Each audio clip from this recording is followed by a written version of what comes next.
Hello, everyone. Welcome to another episode of Tech Show with Daryoush. My name is Daryoush, your host. Our guests are Captain Kirk Roskopf, aka Special K Ambassador TDC TV from Wisconsin,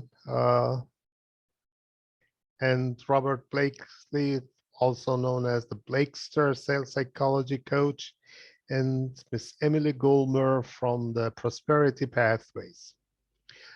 Uh, Tonight, I'm going to talk about website development, creating websites. I was talking on I was as a participant in a clubhouse room, and someone was introducing her business and her website, and this was part of the website, her website, that I saw. If you see this part at the bottom of the page, it is a messed up. It is a nothing. But if you see it in the Google Chrome, it is something completely different. I don't know if you consult with a programmer, a professional or not. This is one of the differences of consulting or not consulting a professional about the website. I, as a programmer, as a web developer, I'm familiar with I have experience, I'm familiar about so many standards. I know so many standards. I know how to code, how to create something that can be seen in different browsers. If you see something in one browser, it doesn't mean everyone can see it the same way that you do. Not everyone has Mac or Windows. Not everyone uses Firefox. Not everyone uses Chrome. Not everyone uses Safari. People have different styles. As my clients, my friends, less than 1/3 of them use Chrome. The rest use Firefox, and a few of them use Safari.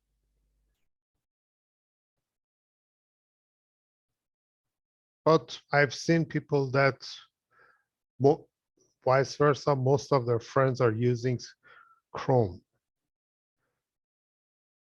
As a user, you can select whatever browser that you want, whatever browser that you feel comfortable with.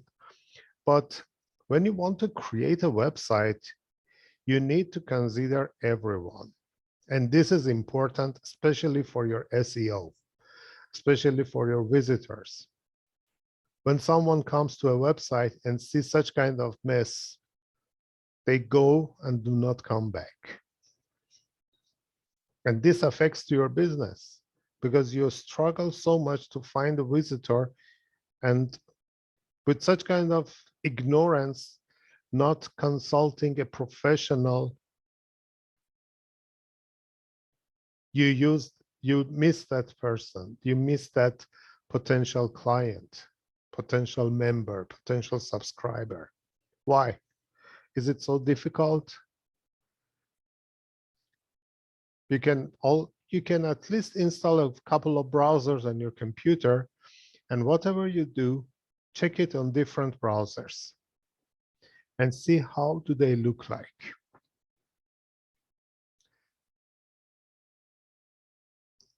For the SEO, for the marketing, for your SEO, for your business, this is something important.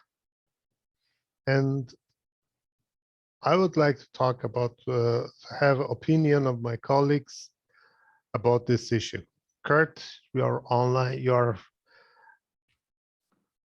can join us and let me have your opinion about this.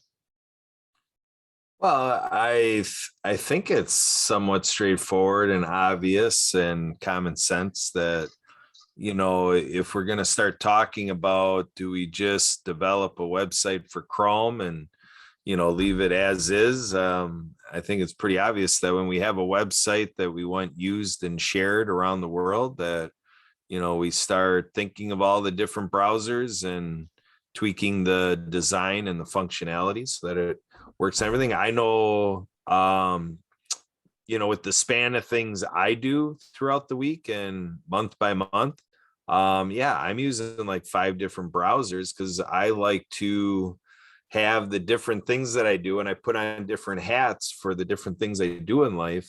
I like to have things aggregated in different places because it's more convenient to have it, kind of some things kind of falling together because using different browsers. And I do find different websites work conveniently differently on different browsers. And I've been part of many conversations where we're in a group meeting of, 20, 30 people, and somebody's asking about a web link or something that we're referring to. And somebody's saying, well, I'm trying to get it, work in Safari and it's not working. Oh, well, it works fine for us over here in Chrome. And yeah, I think it's a regular experience that we need consistency in using any web page with any browser, for sure. What about you, Robert? Well, I'm glad you asked, my friend. To start off with, I do have some experience, obviously not as extensive as you. Another thing that we haven't mentioned, although we're talking about these different browsers and stuff, the biggest thing that we haven't mentioned yet is the fact that most people are going on to these browsers, looking at these websites from their mobile phone, right? So as I know from working with you, it's very important also to think about the mobile aspect of things, because more people are coming on mobile than they are on a desktop or a laptop, right? To answer your initial question, why do you think, that it's difficult to consult a professional? I believe that's always going to be in the interest of time and moolah, right? Many times when you're going out there and you're trying to get something done, especially when it comes to a website, you're trying to get that website up as quickly as possible with the least amount of money, right? There are obviously some really good platforms that are out there that I've been a part of. So some of that can be done within those platforms to check whether it's going to be on the mobile side or the desktop side, or even what it looks like on a tablet, right? Because people even use tablets. But ultimately, yeah, it's important to make sure that your information can be seen from whichever browser it is, and mostly from a mobile standpoint as well.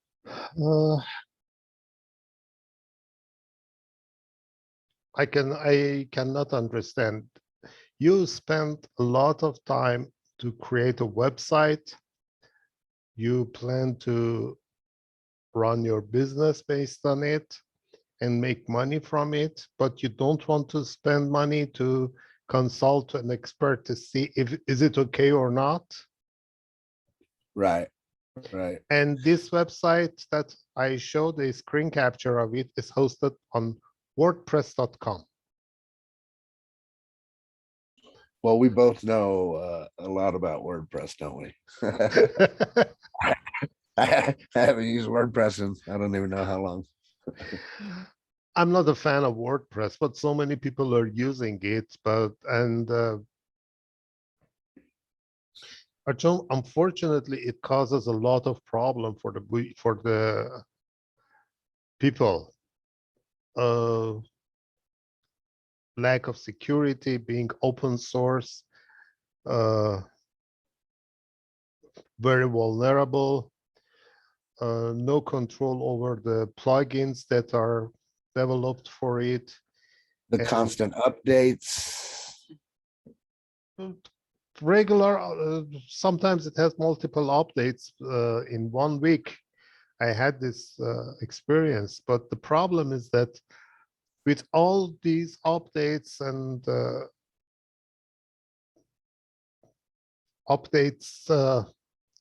there isn't any centralized control over the plugins and themes that are created for it.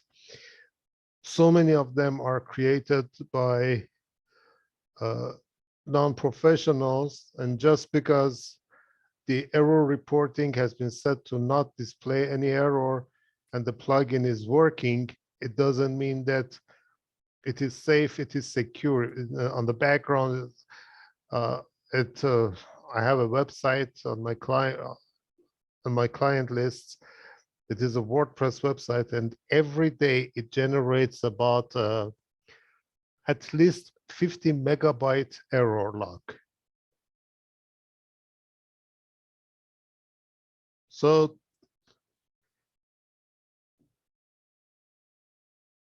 there isn't any security, any lot of problems, incompatibility with different browsers. There are some plugins and editors that do not work on any browser other than Chrome. So if someone does, and Chrome is not a good browser for web development because it caches everything, and when you change something, you don't see it, and it causes a lot of problems on testing what changes you have done.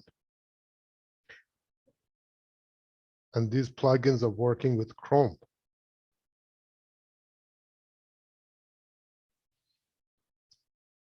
These are problematic issues.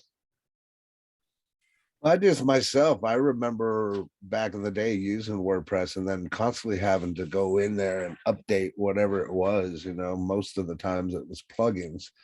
You might update one plugin one day and the next day you'd have to update another based off of what you were doing. I found that kind of to be a little tedious. And then of course, with the vulnerabilities, as mine was injected with malware. Thank God I had somebody like yourself to help me out and fix that. But I don't know, just again, just to answer your question, most of the time it's just money, right? That's my opinion, coming from the background that I did. And even then, like, I only knew about building websites only from, again, experience, right? And most people, when they go to build a website, they don't tend to have that kind of experience or have learned what's necessary. An example, like what's it mean to have your content above the fold, for example. Some of those terminologies, people don't know what those are, right? So they go in a little bit blind trying to create a website, which, to me, depending on, again, the platform that you're using, some of them are really good, others, some better than others. I talked about this before, but previously, but now that we are talking about the websites, I think it's better. It's not a bad idea to mention it again. People have hosting, they have a website, they have spent a lot of time and sometimes money for creating a website, keeping it live, spend sometimes so much money for the SEO, and then they go and create a page on the website, on other websites like Linktree, and list all their contact links on another website, and the traffic that they can create for their own websites, they redirect it to that Linktree, hoping someone click on it and come to their website. This is because I believe, again, not consulting with a professional. Maybe they ask someone, but that person is definitely not a professional. If I can put my 2 cents in from a network marketing standpoint, I know that's exactly what happens, right? So one person might be talking to another and they say, well, how do you promote all your links at once? Well, I use Linktree. as an example, right? So I hate to say it, but it's the age old added saying of the blind leading the blind, right? When, like you said, and we've learned long ago that it's always best to have your own website, your own domain, especially for branding purposes. Have yourname.com, like robertblakely.com, Daryoush, ashtari.com or whatever, right? You're better suited if you're going to be directing traffic to go through your own website anyway, right? Like you mentioned, why are you going to give the traffic to somebody else and increase their rankings and everything that's tracked on the interwebs, instead of sending that traffic directly to your own website and then linking it from there? So even back in the day when I did my first website, it was only HTML and stuff, and I didn't really get to learn a lot of HTML, but it was enough to know how to just put some basic content together. Now fast forward to being able to put video and other things on a website, there's a lot of intricacies that most people just don't know about, right? They think, okay, well, I'll just put up a website, we're going to do business and we're going to make $1 million. Yes, But people, it's blind leading the blind, yeah, people start things with with high hopes, but start it in the wrong way and do not get the results that they expected, and blame so many other things. And unfortunately, they don't think that I made a mistake. If I consulted, if I ask an expert of his opinion and ask someone to help me, it would be better. I might get better result.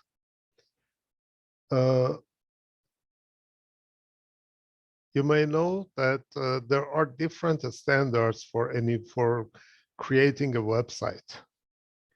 Apart from the state laws, in most of the Western European countries, in the United States and Canada, there is a standard of WCAG2, Web Content Accessibility Guideline, which is almost the same as the ADA in the US. But apart from that, there are other standards that businesses must follow, and if they don't, they are acting illegal. And sometimes they don't know it is illegal. What they are doing is illegal. For example, if you want to accept credit card on your website and collect people's information, your subscribers' information, other than first name, last name, email, in general, sometimes based on the state,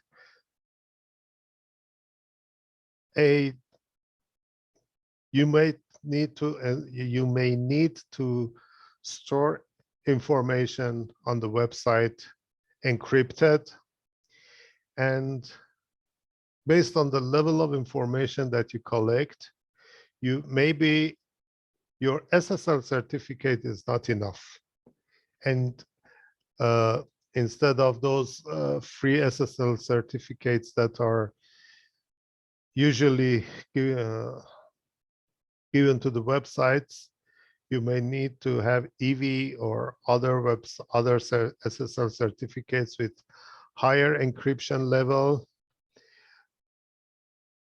And also all the codes must be encrypted. So if for any reason a hacker could get access to your website, the hacker will see everything encrypted, even the codes. So they do not have access to the algorithm that encrypts the codes and use it to decrypt the database information. So you're talking high tech. Yeah. So it is useless for them. That's above my pay grade. But people are using, despite all these standards, people are sometimes are not aware of that or do not take it seriously, and they use open source CMSs, healthcare industry, clinics, insurance companies.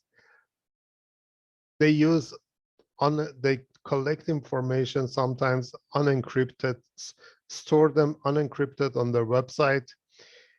And this is what we see from time to time. The website is hacked, millions of records of people's information are stolen. About 2 weeks ago, a website was hacked,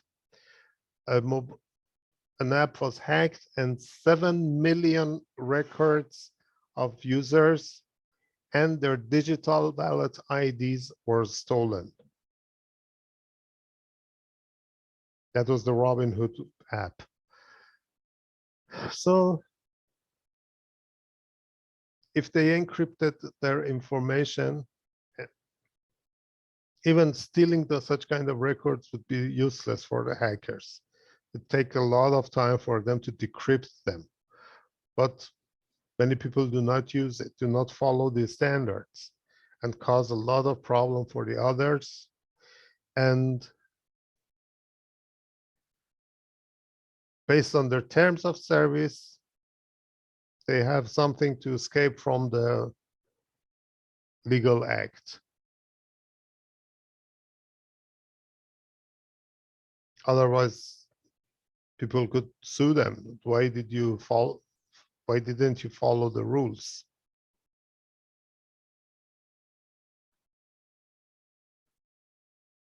Haven't you faced with such kind of problems?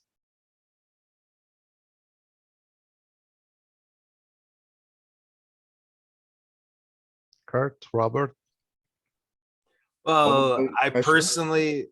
personally have not encountered the problem, but I've been involved in several conversations, and I've networked with people who are also dealing with, you know, the compliance that way. We talk about web content accessibility guidelines. There is the protection of information compliance, you know, that is needed too within companies, and a lot of administrators aren't, you know, up on all of that either. So yeah, it is a valid topic. So sorry to interrupt you, Blakester, go ahead. Oh, no, I didn't catch the question, sadly. What was your actual question? Have I dealt with? Have you faced with any kind of have you dealt with any kind of website that it was attacked, your information has been your data has been compromised, your private information has been compromised, or not?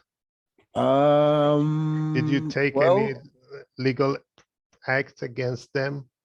no, I can't say that I've had anything personally like that happen. I mean, but you know, I do get things like your login or whatever may have been compromised, telling me to go change my password, you know, that kind of thing. I get that. But other than that, no, other than like I've mentioned before, and you know, I had malware injected on a website of mine many years ago, but besides that, thankfully I've never had to deal with any of that that I know of now. You know, that I know of. For the disability community, the situation is a little tough because all these most of the disabled people are under the coverage of the some sort of government support, and there are as far as I remember from some projects that I did in the past, they're all involved with the healthcare, in the healthcare insurance, and their information is stored in different places, and sometimes there is a centralized database that insurance companies and caregivers doctors, nurses, everyone has, based on the level of the security level and based on the level of the job requirements, they can access to these informations. And these information must be stored encrypted. If you have a website that you take so many information about the people, these information must be encrypted unless that's a social network website that you sign in, you go there, and you provide your information on purpose so that people find you and contact you.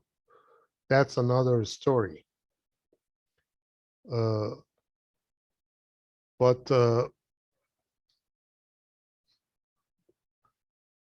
when you sign into a website that they are supposed to provide you some sort of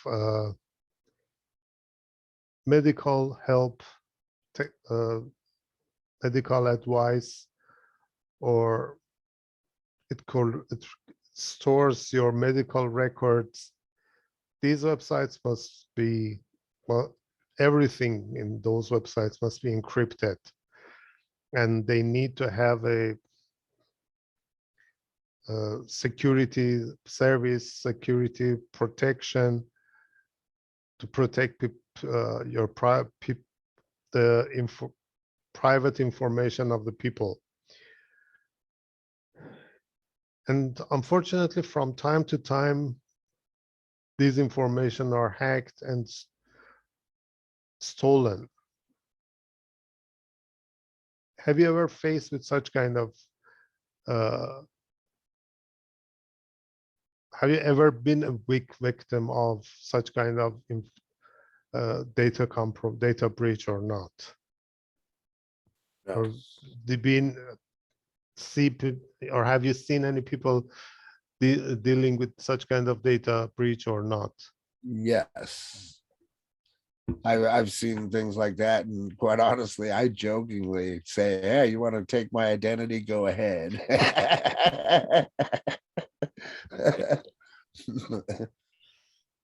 Because that's just that's obviously not the right thinking, right? Obviously not. Just want to make myself clear there on video. what about you, Kurt?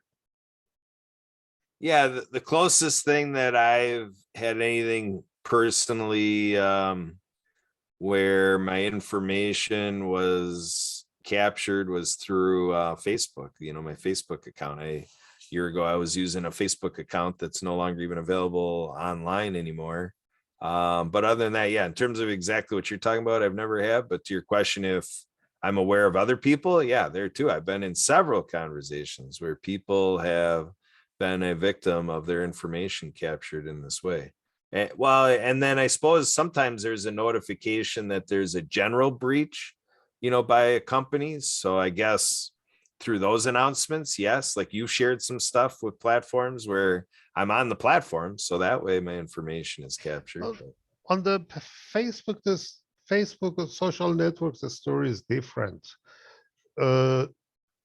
You provide information that you want people to find you. You can enter your address. You can avoid giving your address. You can give your phone number. You can leave it blank. You can say people can find me through my email address. You can block it. These are the information that we provide with our consent, are published on the Facebook. But for example, if you use a business, if you have a business account and provide and pay for your advertisements by the credit card and give your company information, tax number, and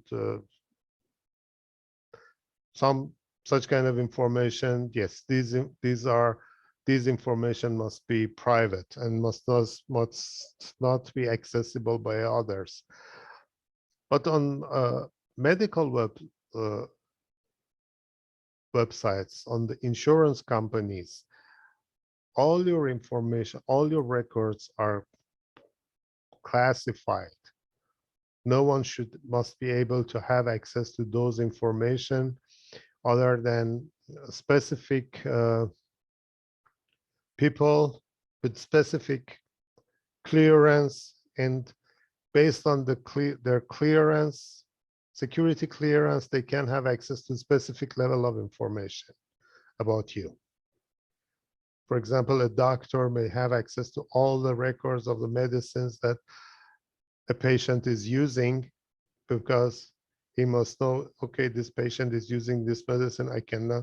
I must not prescribe this one because it may cause a problem. I have to prescribe another type of medicine. But for example, someone who is doing the orthopedy doesn't require to have access to this information. But a nurse who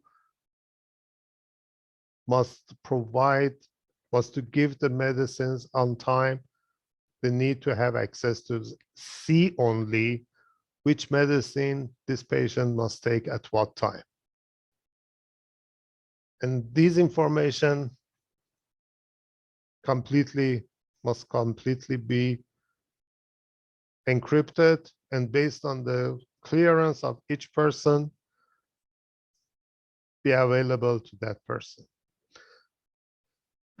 Okay, anyway, we are running out of time. Thank you everyone for joining us. Please, if you have a website, check with the consult with the professional to make sure everything on your website is correct and you are not breaking any law. Maybe you are doing something unknowingly, and that is not right, that is not correct. And if something happens, it is not, I don't think anyone will accept that, any kind of excuse. You are doing something, you have to take responsibility, you have to know what you are doing, and sometimes excuses are not acceptable. If you have any questions, feel free to contact us. Send your questions to questions@aranet.tech. We would be glad to answer your questions. And if you have something to talk about, we would be glad to invite you to join us. Kurt, do you have any closing? Well, I just appreciate what we're doing here, giving people something to think about, that if they're not protecting themselves, and these are new thoughts to people, that you're empowering people to think about it and reach out, and to get business taken care of and protect us out here. None of us want our information protected, so please protect our information. And we'll leave it at that. Thank you. Robert? Well, not so much closing words, but I do think that it's an interesting topic to talk about. And as we move forward and dive into these subjects, I just hope that we're bringing some value to those that are watching. Thank you. Thank you, everyone. Have a good weekend and stay safe. Love you. Bye-bye. Bye. Bye.